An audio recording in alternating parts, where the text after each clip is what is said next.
मेरे प्रिय छात्र छात्राओं, Hindi education by Pawan sir में पुनः आप लोगों का स्वागत है। कक्षा 11 पदावली कबीर दास द्वारा लिखित हम लोग पढ़ने जा रहे हैं। अभी तक हम लोगों ने साखी पढ़ा पहले भाग में, दूसरे भाग में कबीर दास के दूसरे भाग में पदावली पढ़ने जा रहे हैं। आइए देखते हैं। बहुत दिनन थ मैं प्रीतम पाए, भाग बड़े घर बैठे आए। मंगल चार माही मन राख्यों, राम रसायन रसना चाख्यों। मंदिर माही भया उजियारा, ले सूती अपना पीव पियारा। मैं निराशी जे निधि पाई, हम ही कहा यह तुम ही बड़ाई। कहें कबीर मैं कछु न कीन्हा, सखी सुहाग राम मोहि दीन्हा। बहुत दिनन थ मैं प्रीतम पाए। कबीरदास जी की जीवात्मा कह रही कि बहुत दिनन थ मैं प्रीतम पाए, बड़े दिनों के बाद मैंने अपने प्रियतम को प्राप्त किया है। बड़े दिनों के बाद मैंने अपने प्रियतम को पाया है। भाग गए, ध्यान दीजिएगा, भाग बड़े घर बैठे आए। मेरी बड़ी सुंदर भाग्य है कि मैं घर पे बैठी रही और हमारे प्रियतम अपने आप आ गए। मंगल चार माही मन राख्यों, राम रसायन रसना चास्यों।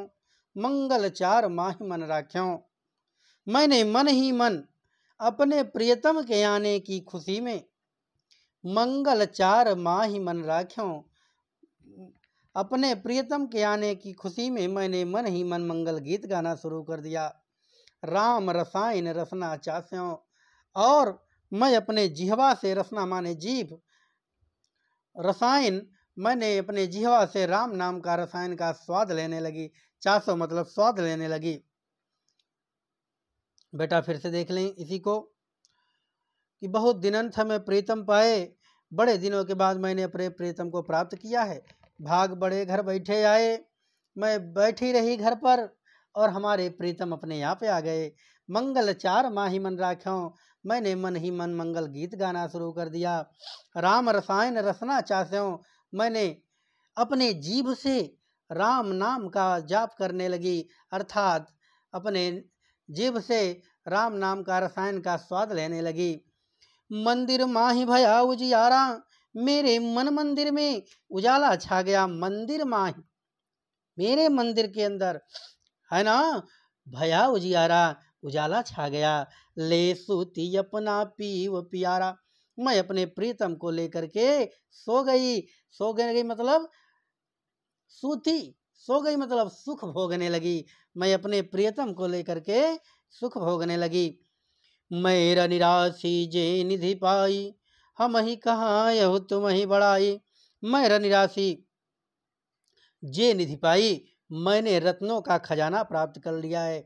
र निराशी, मैंने रत्नों का निधि माने खजाना प्राप्त कर लिया है। हम ही कहा यह तुम ही बड़ाई, हमने कहा हे ईश्वर ये तुम्हारी बड़ाई है जो आज मैं घर पे बैठे रही और मेरे प्रियतम मुझसे मिलने आ गए। कहें कबीर मैं कछु ना कीना, सखी सुहाग राम मोहि दीना। कबीर जी कहते हैं मैंने कुछ नहीं किया, कछु ना कीना, सखी सुहाग राम मोहि दीना। कबीर की जीवात्मा बोल रही है कि सखी सुहाग राम मोहि दीना, मेरे सुहाग को स्वयं राम ने, अर्थात प्रभु ने, ईश्वर ने, उस परमात्मा ने स्वयं मुझे दे दिया है। आइए आगे देखते हैं। संतो भाई आई ज्ञान की आंधीरी, सज्जनों, संतो भाई मतलब अय सज्जन भाइयों, कबीर जी कह रहे हैं ज्ञान की आंधी आ गई है, ज्ञान की आंधी आ गई है। भ्रम की टाटी सबे उड़ाड़ी, माया रहेन बांधेरी। भ्रम की टाटी, भ्रम की जो टाटी लगी थी, टटिया, टटिया का मतलब जो छप्पर के बाद, छप्पर छाने के बाद नीचे लगाया जाता है जिससे पानी अंदर न आवे। तो भ्रम की टाटी सबे उड़ाड़ी, भ्रम की टाटी जो थी वो सब उड़ गई, माया रहे न बांधी री।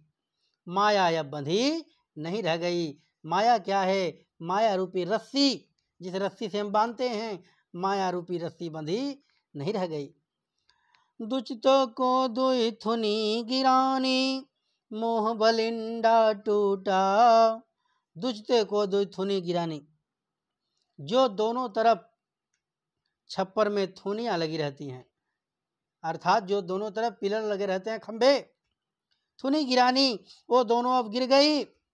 मोह बलिंडा टूटा, मोह रूपी जो बलिंडा था, जो मोती सहतीर लगी होती है, जिस पर छप्पर रुका होता है, वह भी अब क्या हुआ? टूट गया। तृष्णा छानी परी घर ऊपर, कुबुद्धि का भांडा फूटा। तृष्णा रूपी छप्पर जो था, छानी माने छप्पर, तीसरा रूपी जो छप्पर था, छानी माने छप्पर, परी घर ऊपर, वह घर के ऊपर पड़ा। कुबुद्धि का भांडा फूटा, और जो कुबुद्धि का भांडा मतलब बर्तन थे, वो सब चूर चूर हो गए। मेरे प्यारे बच्चों, ये इसी मड़ई की बात की जा रही है, मड़ैया की बात की जा रही है। किस मड़ैया की? इसी शरीर की बात की जा रही है। यही एक मड़ैया के समान है। कबीर ने एक छप्पर की भांति मान लिया है। जोग जुगुत कर संत बांधी, निर्चो चुए न पाड़ी। जोग जुगुत करके संतों ने पुनः एक नए छप्पर का निर्माण किया। निर्चु चुए न पाड़ी, अब उसमें से थोड़ा भी पानी, निर्चु मतलब थोड़ा सा भी, चुए ना मतलब अब गिरने वाला नहीं है, चुए मतलब गिरना, अब थोड़ा सा भी उसमें से पानी गिरने वाला नहीं है। कूड़ कपट काया कानिक सा, हरि के गति सब जानी। कूड़ कपट काया कानिक सा, इस शरीर में जो कूड़ा करकट था वो सब निकल गया। हर की गति सब जानी, अब केवल भगवान की गति याद आने लगी। जिस समय इस शरीर से बुराई निकल जाएगी, केवल ईश्वर का मनन होगा, दूसरा इस शरीर में कोई भी बुराई जब नहीं रहेगी तो दूसरा आने को विचार नहीं करेगा, केवल ईश्वर की भक्ति होगी, उसके अलावा कुछ नहीं। आंधी पीछे जो जल बूठा, प्रेम हरि जन बेना। आंधी के बाद जो जल बरसा, जो जल बूठा, बूठा माने बरसा, आंधी के पीछे जो जल बरसा, प्रेम हरि जन भीना, उस प्रेम में हरि जन भीना, भगवान के जितने लोग थे सब भीग गए। कहे कबीर भान के प्रगटे, उदित भया तम सीना। कबीर जी कहते हैं अब एक नए सूर्य का उदय हो गया। भान मतलब सूर्य, अब एक नए सूर्य का उदय हो गया। उदित भया तम सीना, जब नए सूर्य का उदय हो गया, तम सीना, जो भी अंधकार था इस मड़ैया में, अर्थात इस शरीर में जो भी अंधकार था, वो अपने आप दूर हो जाएगा। अर्थात बेटा, जो भी हमारे अंदर अज्ञान था, जब हमें ज्ञान प्राप्त हो जाएगा तो अपने आप वह दूर हो जाएगा, अपने आप भाग जाएगा। आइए आगे देखते हैं।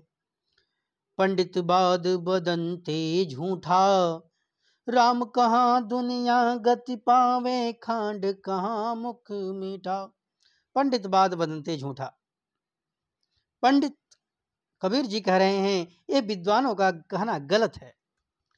पंडित बाद बदनते झूठा, ये विद्वानों का झूठा मतलब गलत है, विद्वानों का कहना गलत है।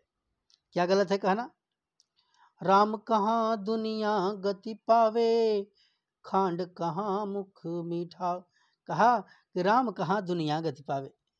विद्वान लोग क्या कहते हैं कि राम राम कह लो, दुनिया गति पा जाएगी। अर्थात गति माने मुक्ति, गति माने मुक्ति। क्या कहते हैं? कुछ विद्वान यही कहते हैं कि राम का नाम ले लो, भगवान का नाम ले लो, बताइए गति पा जाओगे। अरे गति क्या है भाई? भगवान का नाम लेने मात्र से गति मिल जाएगी, मुक्ति मिल जाएगी। अगर ऐसा होता तो खांड कहा मुख मीठा, केवल खांड कहने से मुख अपने आप मीठा हो जाता। पावक कहा पाव जे दाझे, जल कही तृषा बुझाई। अगर ऐसा होता तो पावक कहा, केवल पावक माने आग, आग कह देने मात्र से पाव जे दाझे, पैर अपने आप जल जाता। जल कही तृषा बुझाई, और जल कह देने मात्र से तृषा माने प्यास, प्यास अपने आप बुझ जाती। अगर ऐसा होता तो भोजन कहाँ भूख जे भाजे, तो सब कई तिरी जाई। और फिर क्या कहा कि भोजन कहा भूख जे भाजे, अगर ऐसा होता तो केवल भोजन नाम मात्र लेने से भूख जो है अपने आप भाग जाती। तो सब कोई तिर जाई, अगर ऐसा होता तो सब कोई तिर जाई, जितने आदमी हैं चाहे जितना पाप कर लेते, केवल भगवान का नाम ले लेते, सब तर जाते। कबीर ने कहा ऐसा कुछ नहीं है। फिर क्या, नर के साथ सुआ हरि बोले, हरि प्रताप ना जाने।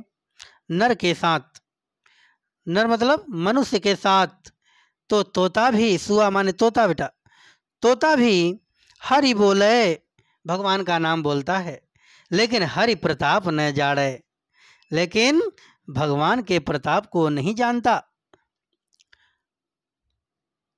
नर के साथ सुआ हरि बोले, आदमी के साथ तो तोता भी राम राम कह दे लेगा, लेकिन भगवान के प्रताप को नहीं जानेगा।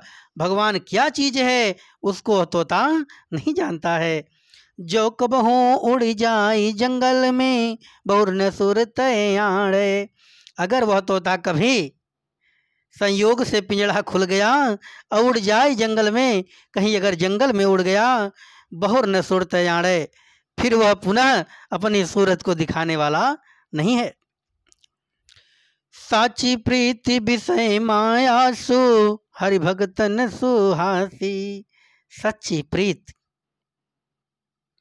जो माया से रखते हैं, कबीर जी कहते हैं कि सच्चा प्रेम किससे रखते हैं? माया से, पैसे से, धन दौलत से।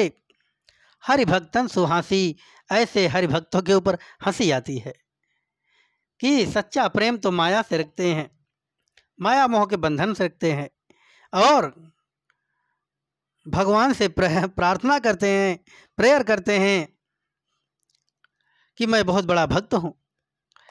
ऐसे भक्तों के ऊपर हंसी आती है। कहें कबीर प्रेम नहीं उपजो, बंधो जमपुर जासी।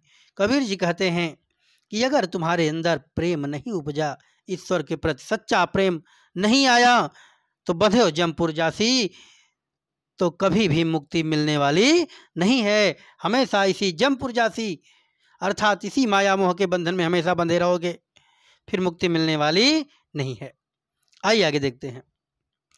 हम न मरे मरी हैं संसारा, हमको मिला जिया मड़हारा। कबीर जी कह रहे हैं कि हम न मरे मरी हैं संसारा, अब मेरी मृत्यु होने वाली नहीं है। मरी हैं संसारा, अब यह संसार मर जाएगा, संसार समाप्त हो जाएगा, लेकिन मेरी मृत्यु होने वाली नहीं है। हमको मिला जिया मड़हारा, हमको तो जिलाने वाला मिल गया, अर्थात हमको तो जीवन देने वाला मिल गया है। वह परमात्मा मिल गया है हमें, अब हमें कोई मार नहीं सकता। अब न मरो मरने मन माना, तेई मुए जिन राम न जाना। अब न मरो मरने मन माना, अब मेरी मृत्यु नहीं होने वाली है। मरने मन माना, अब न मरो, अब मेरी मृत्यु होने वाली नहीं है। मरने मन माना, अब मैं कब मरूंगा? मन माना, जब मेरा मन चाहेगा तब मैं मरूंगा, उसके पहले नहीं। तेई मुझे जिन राम न जाना, वही मरेगा जिन राम न जाना। जिसने ईश्वर को नहीं जाना वही मरेगा। जो जान लिया, जिसके मन में ईश्वर है, वो फिर मरने वाला नहीं है। साकत मरे संत जन जीवे, अब भरी भरी राम रसायन पीवे। साकत मरे, साकत मतलब सक्त के उपासक, जो सक्त के उपासक हैं, जो धन दौलत वाले हैं, जो मोह माया वाले हैं वो सब मर जाएंगे। संत जन जीवे, लेकिन संत लोग कभी नहीं मरेंगे, क्योंकि वो मोह के बंधन से मुक्त हैं। संत लोग कभी मरने वाले नहीं हैं। क्यों नहीं मरने वाले हैं? भरी भरी राम रसायन पीवें, क्योंकि हमेशा हर समय केवल वे परमात्मा की भक्ति में लीन रहते हैं। भरी भरी राम रसायन पीवें मतलब परमात्मा की भक्ति में हमेशा लीन रहते हैं, वे मरने वाले नहीं हैं। फिर क्या कहा? हरि मरी हैं तब हम हूँ मरी हैं, हरि न मरे हम काहे को मरी हैं। हरि मरी हैं तो हम हूँ मरी हैं। अगर मेरा ईश्वर मर जाता है, मेरा ईश्वर समाप्त हो जाता है, तो हम हूँ मरी हैं, मैं भी मर जाऊंगा। हरि न मरे हम काहे को मरी हैं। जब मेरा भगवान नहीं मरने वाला तो मैं क्यों मरने वाला हूँ? मैं भी मरने वाला नहीं हूँ। कहें कबीर मन मन ही मिलावा, औ अमर भय सुख सागर पावा।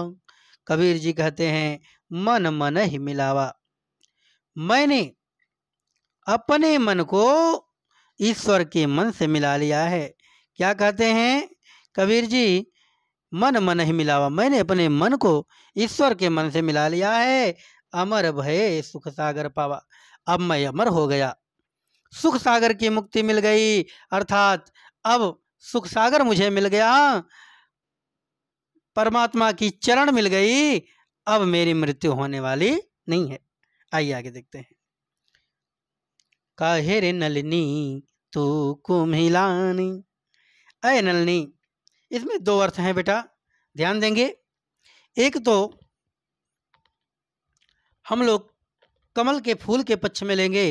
एक कमल का फूल जो तालाब में होता है, उसके लिए पहले उसके पक्ष में हम लोग देखते हैं इस अर्थ को कि कमल का फूल कैसे रहता है, तालाब में रहता है लेकिन कभी मुरझाता नहीं है। तो उस दिन एक कमल का फूल मुरझाया हुआ है, तो कबीर जी क्या कहते हैं? काहे रे नलिनी तू कुम्हिलानी।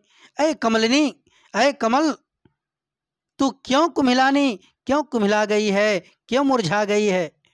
तेरे ही नाल सरोवर पानी। तेरा नाल, नाल मतलब, नाल का मतलब होता है उसका डंठल, पूरा सरोवर पानी, सरोवर माने तालाब के पानी में पूरा डूबा हुआ है, फिर भी तू मुरझाई है। मुरझाने का कारण क्या है? जल में उत्पत्ति जल में वास, जल में नलनी तोरे निवास। तू जल में उत्पत्ति होती है, अर्थात जल में तेरी उत्पत्ति होती है। जल में वास, तू जल में वास करती है। जल में नलनी तोर निवास, और जल में ही नलनी, तू एक दिन इसी में सिमट जाती है, इसी में समाप्त हो जाती है। निवास मतलब इसी में समाप्त हो जाती है। ना तल तपत न ऊपर आगी, ना नीचे से तप रहा है, न ऊपर से आग बरस रही है, ऊपर यागी न ऊपर से आग बरस रहे। तो रहे तू कहूँ का सन लागी। हेत माने प्रेम, क्या तेरा किसी से प्रेम हो गया है जिसके कारण तू मुरझाई है? कबीर ने खोज लिया कि इस कमलिनी का प्रेम किससे हो गया? सूर्य से हो गया। तो कहें कबीर जे उदिक समान। बेटा ध्यान दे, यहाँ उदिक का मतलब होता है जल से। तो इस जल से अगर तेरा प्रेम हो गया, कहें कबीर जे उदिक समान, अगर इसका अर्थात तेरा प्रेम इस जल से है, ते नहीं मुझे हमारे जान, तो तेरी मृत्यु होने वाली नहीं है। अगर तू इसमें समाहित होगी तो पुनः एक नए रूप में निकलेगी, इसलिए तेरी मृत्यु होने वाली नहीं है। अब आइए देखते हैं जीवात्मा के पक्ष में इसी को। तो काहे रे नलनी तू कुम्हिलानी। अय नलनी, जीवात्मा को नलनी मान लिया गया और परमात्मा को जो पानी है वह पानी मान लिया गया। तो हे नलनी, हे कमलिनी, अर्थात हे जीवात्मा, तू क्यों मुरझाई हुई है? तेरे ही नाल सरोवर पानी। तेरा नाल अर्थात तेरा जुड़ाव जो है वो परमात्मा से बराबर बना हुआ है।